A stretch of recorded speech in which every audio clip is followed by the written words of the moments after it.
Joshua, man of the Bible. In this passage in Exodus, we are introduced to Joshua, son of Nun.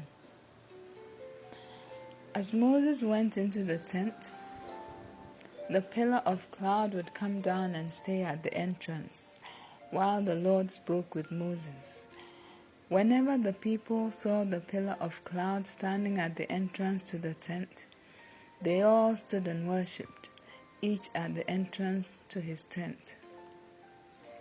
The Lord would speak to Moses face to face, as a man speaks with his friend. Then Moses would return to the camp, but his young aide Joshua, son of Nun, did not leave the tent. That's Exodus 33, 9 to 11. Joshua was more or less a servant to Moses. He could never have guessed that God would make him the next leader of the children of Israel, but he spent much time in the presence of the Lord. After Moses had spoken to God, Joshua would stay in the tent of meeting for hours. After Moses' death, God chose him to be Israel's next leader. We are told about his amazing encounter with the Lord of hosts in Joshua 5:13 on.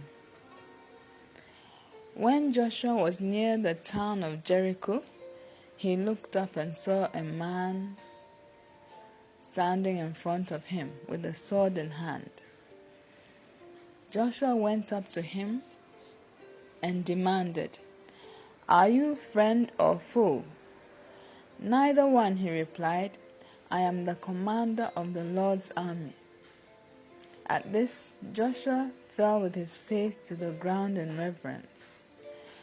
"I am at your command," Joshua said. "What do you want your servant to do?" The commander of the Lord's army replied, "Take off your sandals, for the place where you are standing is holy." And Joshua did as he was told. That's Joshua 5:13 to 15.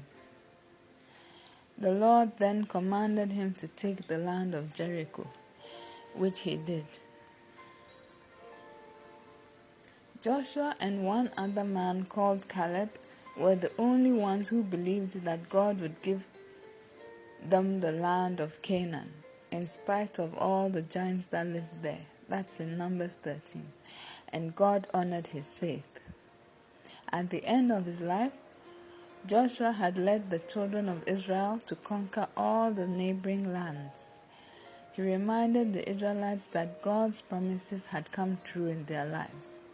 That's in Joshua 21:44 and 45. Such an inspiring story of a man who depended so much on the Lord and had crazy faith in him. You can also do great things for God if you only spend time in his presence, hearing all he wants to do through you and the conquests he wants to make through you. Let the Lord become your best friend today. Listen and obey him, and you will be blessed. Amen and amen.